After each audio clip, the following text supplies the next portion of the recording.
Andrew Wiese is a historian who earned his PhD from Columbia University in 1993.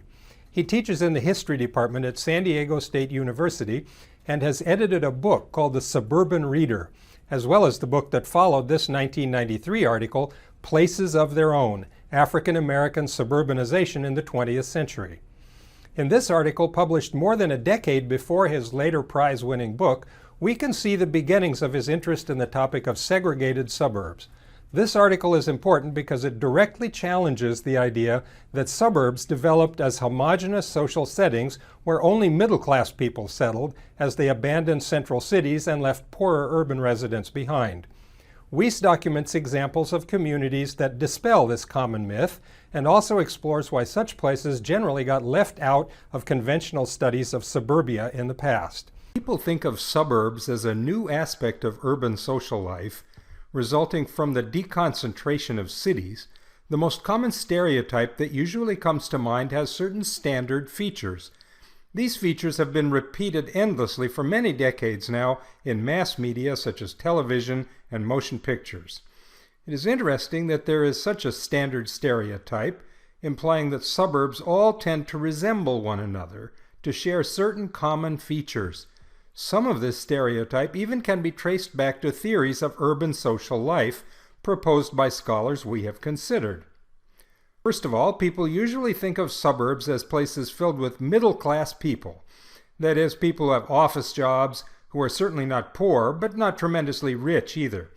These people can afford to move out of crowded central cities and live in the new suburban areas.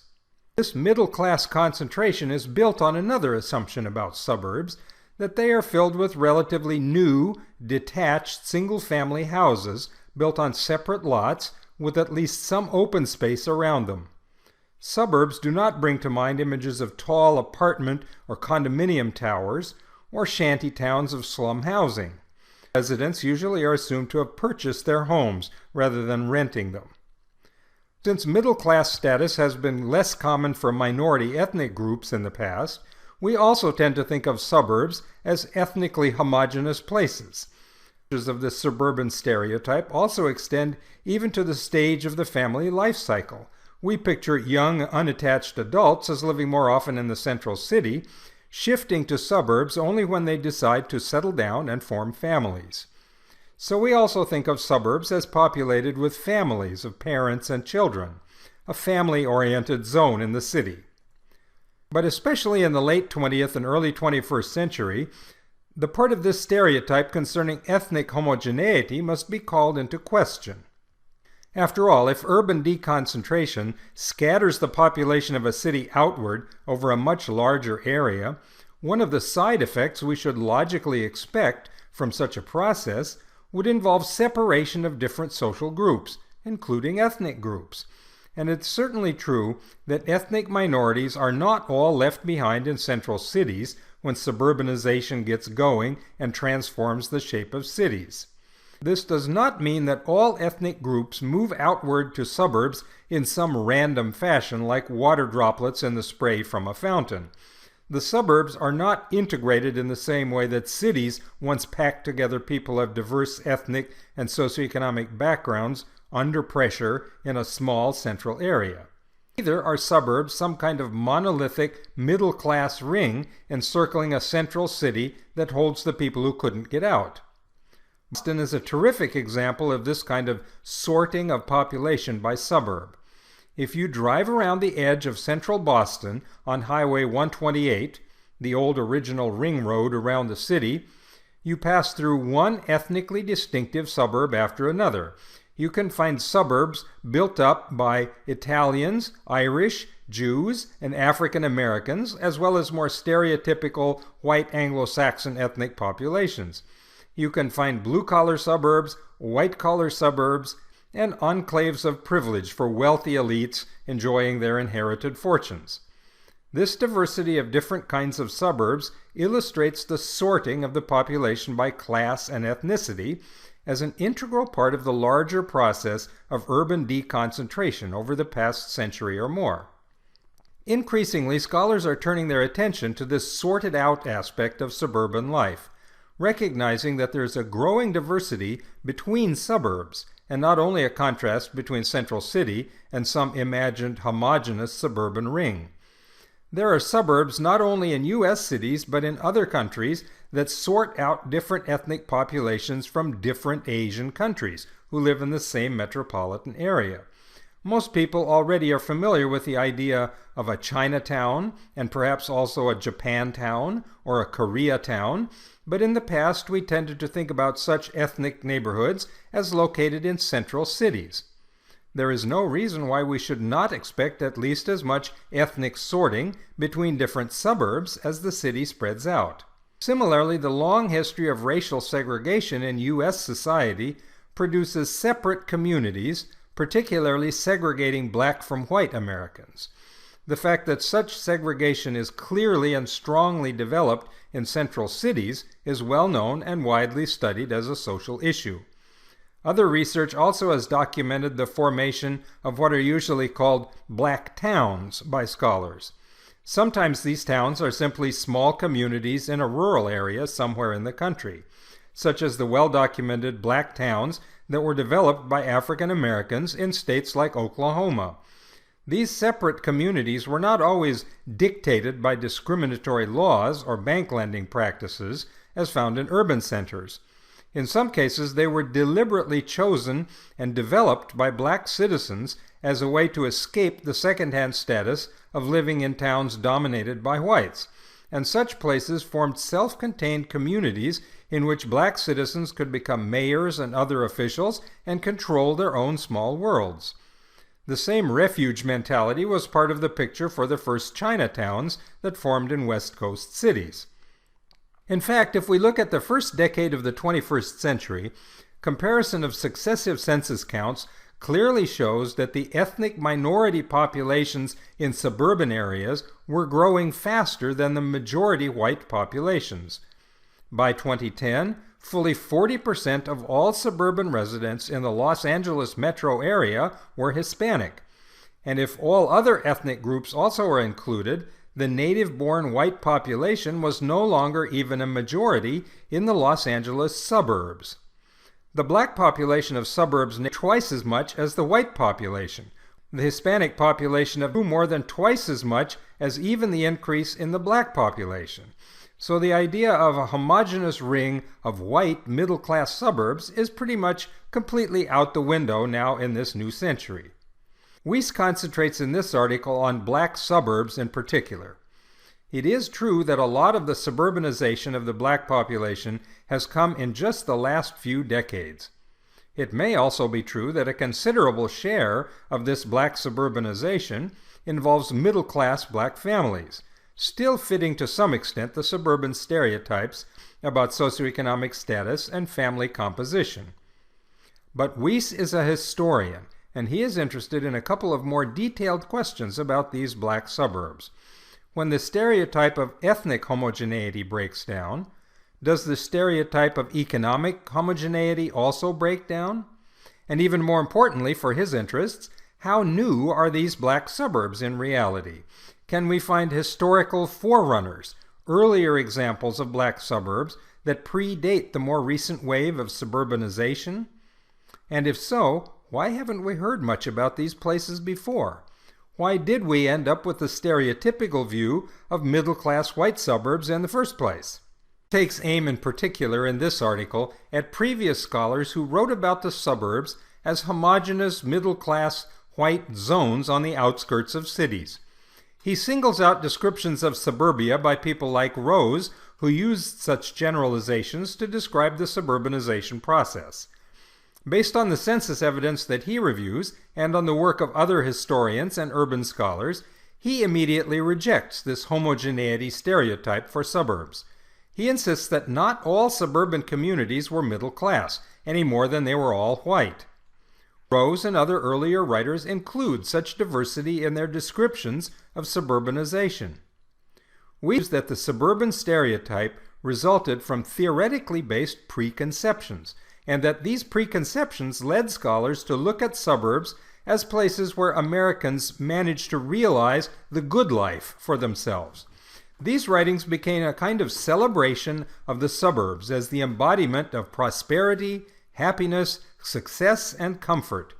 The escape from crowded, noisy central cities, and incidentally, the escape also from a bunch of strange people different from oneself, strange people such as immigrants from various places and people of various races, was accomplished by moving to suburbs. But Wiese's evidence shows us places that never fit this standard suburban image, segregated communities where the population was overwhelmingly black and where people also were poor rather than middle class. He is amazed that other scholars writing about the suburbs never mention these poor black communities, but he thinks he knows why that happened. Quote, "Black poverty in semi-rural suburban ring communities certainly does not fit Rose's image of the good life, and it immediately eliminates these communities that he and most others have considered truly suburban." He is right. The stereotype of the white middle-class suburbs involves a strange kind of circular logic. First, we decide that suburbs embody prosperity, happiness, success, and comfort. Second, since only people from the middle class or higher can achieve such goals, suburbs will be filled with people from the middle class or higher. Third, we observe that ethnic minorities generally fail to rise up into the middle class, and this means that suburbs also generally will exclude such minorities. Then, when we go and look around in the communities around the edges of our great cities, we observe some communities that are, as in Wiese's examples, poor and black. Since these do not fit the stereotype, we do not call them suburbs. They must be something else. But Wiese objects to this circular logic. If the community is in the middle of the area we call the suburbs, then it is a suburb. If it doesn't look like the traditional stereotype of a suburb, then we have to change the stereotype, not ignore the actual community. So he writes this article to try to set the record straight. His first job, since he is a historian, is to document that while some new suburban areas also are occupied by predominantly black populations, there is also a longer history of what he and others call black towns. They got this name precisely because although they were in the suburban ring, they didn't fit the prevailing stereotype, so they never got the suburb label. Are these historic black towns really suburbs or not? To answer this question, he studied 3 different communities in great detail, talking to their residents, analyzing their lifestyles, and documenting their histories, in some cases for many decades. These communities can be found in many parts of the United States, but the 3 examples he selects for special attention are all located in northern states in the Midwest part of the country, in Ohio and Michigan. These black communities date back for the most part to the Great Migration that took place in the second quarter of the 20th century, as people migrated from the rural South to northern cities in response to a rising demand for blue-collar workers in the factories. Some historic black towns in other parts of the country date back even further in history, but not all of them can be described as suburbs, since they're not all on the edges of major metropolitan areas. Chagrin Falls Park took shape after Cleveland real estate speculators started selling lots on the outskirts of the city in the 1920s, and developed over the following 20 years into a nearly completely black community. Although most of the people who moved out to Chagrin Falls Park came from the inner-city ghettos of Cleveland, many of them had not been there long, arriving from the South during the Great Migration. They saw it as a chance to have some of the things they missed from rural life, such as chickens and gardens, so someone might be justified in asking whether this was really a rural or a suburban development. We'll return to that issue in the next part of the lecture. The population grew from just over 50 in the 1930 census to over 700 by the 1950 census, since lots in Chagrin Falls remained much cheaper than land inside the central city. Eventually, this relatively isolated community contracted again, so that today some of the houses have deteriorated and have been demolished, and virtually all of the small businesses that once served the residents are gone. 8 Mile Wyoming District, Wiese's second example, has nothing to do with the state of Wyoming. This area on the north side of Detroit was marked by the intersection of 8 Mile and Wyoming roads, which explains the name. This community also sprang up in the 1920s and 1930s and grew rapidly until mid-century. The stimulus in Detroit was also the arrival of tens of thousands of black Americans from the rural South who worked in the automobile plants and other factories of the growing city. The response to this stimulus again involved private entrepreneurs who acquired parcels of land on the periphery of the city, subdivided them into small lots, and peddled them to the new blue-collar arrivals. 8 Mile, Wyoming grew much larger than Chagrin Falls, reaching several thousand people, again in an almost totally segregated community. They had their own school, several churches, and even managed to lobby for city sewer service to their area. By mid-century, 17,000 people lived there, even though the surrounding white neighborhoods and developers continually worked to isolate them behind high fences, concrete walls, and buffers of open space and light industrial establishments. Finally, the Lincoln Heights development on the outskirts of Cincinnati followed a course of development almost identical to Chagrin Falls or 8 Mile, Wyoming. As in the other cases, white entrepreneurs developed land on the outskirts of the city and sold lots to recent black migrants from the South who found themselves crowded into the central city's poorest housing in crime-ridden neighborhoods.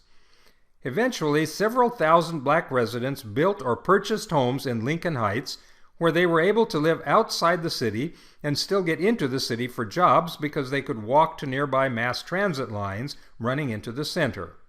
Looking at all three of these case studies, Wiese evaluates the characteristics of the places themselves and of the people living in them in order to decide whether these communities should be called urban, rural, or suburban. 3 of the historical black towns in Wiese's article exhibited several common features.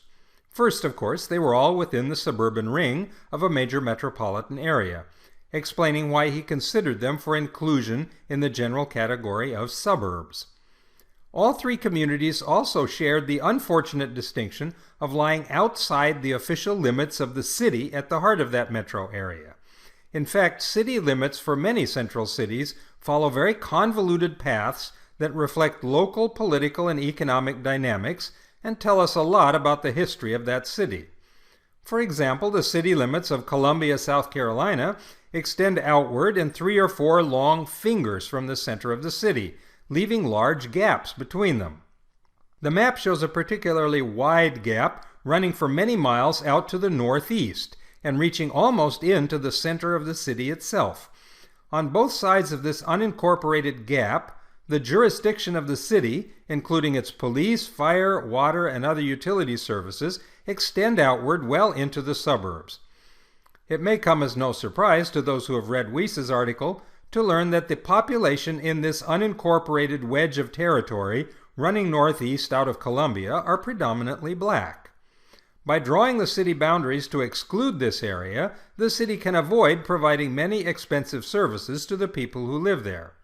City zoning ordinances and other regulations also only apply within the city limits. And when it is time to elect representatives to the city council, only people living inside the city limits are eligible to vote. As illustrated in this case, black suburbs in many cities appear disproportionately in such unincorporated places, disenfranchising their residents and depriving them of many basic city services. These can include transportation, such as bus lines, or even paved roads. Water and sewer lines, if they exist at all, must be built and maintained by some other entity, such as a private business or the county government. Even electricity, telephone, and cable lines may be less available in such communities. Radical efforts at segregation and isolation of these communities from the rest of the suburbs, along with the lower financial resources of the people living there, mean that all 3 of these black towns also accurately reflect problems in black suburbs with basic services such as access to schools and hospitals. These areas often fall inside what are called food deserts, where the only source for groceries may be quick marts that stock mostly high-carb, sugary foods that increase the risk of obesity instead of fresh fruits or vegetables. Paradoxically, prices for the same food items in these poorer, isolated suburbs are often higher than in more affluent suburbs nearby. So why did the black residents of Chagrin Falls Park, 8 Mile, Wyoming, and Lincoln Heights decide to move out into such disadvantaged areas of the suburbs? Wiese believes that the answer is very simple. They had few or no other options if they wanted to leave the crowded central city. The people living in other suburbs inside the city limits with good public services generally refused to sell to black prospective buyers.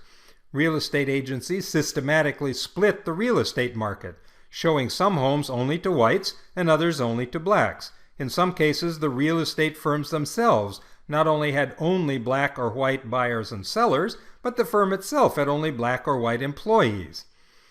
Banks systematically refused to sell mortgages to black clients who wanted to purchase houses in white neighborhoods. In the face of all these barriers, Central City residents who had recently arrived from the rural South had little choice except to respond to the offers of marginal, sometimes dishonest promoters and developers, and to move out to these segregated and substandard black suburbs. But Wiese still has his basic thesis to establish once he has provided all this description of problems shared by all his historic black towns. He is trying, after all, to convince us that they are all actually suburbs, even though they usually weren't called that in the past. So why should we think of them as suburbs? He makes two main arguments on the concluding pages to support this claim. First, he reminds us that at several points in the article he gave examples that people from all three of these communities mostly commuted back and forth from their homes, despite sometimes facing unusual barriers and distances, to jobs in the central city. This is one of the standard defining features of suburbs, that they are basically bedroom communities for people who work in the city. So we can't call these black towns rural, because although people have gardens and sometimes even chickens, they're not engaged in subsistence agriculture. They make their living from jobs in the city, just like any other suburbanites. Second, he points out that these communities also can't be considered part of the central city. The normal residence in all three of these communities was the detached single-family house, usually owner-occupied, on its own separate parcel of land. That is not how people typically live in central cities. It is another hallmark of the suburbs. They may not be the most expensive houses in the metropolitan area, but they are still detached single-family houses, as in the rest of the suburbs.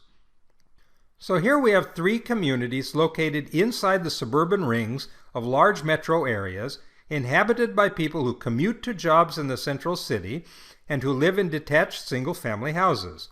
They're not farmers, and they're not in the central city. Wiese argues, therefore, and it is hard to find fault with his argument, that these are indeed suburbs, and that we probably should adjust our stereotypes of what suburbs are all about accordingly.